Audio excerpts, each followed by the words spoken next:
Invité dimanche 24 novembre sur BFM TV dans le cadre de BFM Politique, Mathilde Panot, présidente du groupe LFI à l'Assemblée nationale, est revenue sur la polémique qui entoure son parti depuis le dépôt d'une loi visant à abroger le délit d'apologie du terrorisme du Code pénal, qui a selon eux accentué l'instrumentalisation de la lutte antiterroriste contre la liberté d'expression.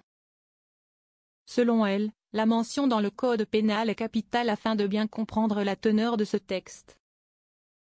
Avant 2014 et la loi qui a mis dans le Code pénal cette apologie, c'était dans le droit de presse comme l'apologie de crimes de guerre. Nous dénonçons que ce soit dans le Code pénal. Nous n'abrogeons pas, mais nous le remettons dans le droit de presse. Nous sommes en train de le remettre au bon endroit, insiste-t-elle. Et la députée du Val-de-Marne d'ajouter, si est instrumentalisé et dévoyé, ce n'est pas juste LFI qui dit cela.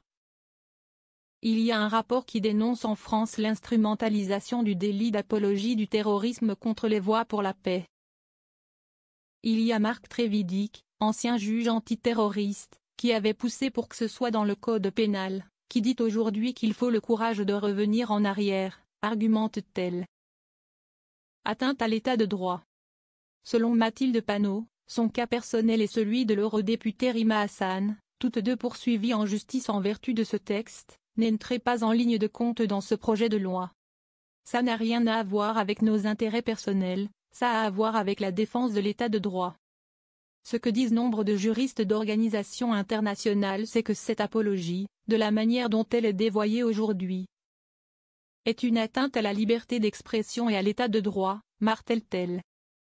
Le texte, déposé par le député du Nord Ugo Bernalicis, veut supprimer ce délit créé par une loi de 2014.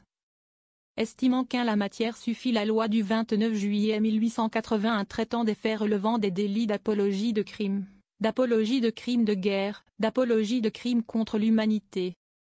Les condamnations se sont additionnées samedi chez les macronistes comme à droite, le ministre, LR, de l'Intérieur Bruno Retailleau jugeant difficile de faire plus ignoble.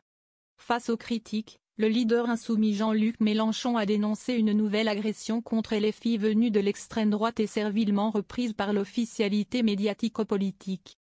Plutôt que de se faire des films, lire le texte de la proposition de loi, dit-il.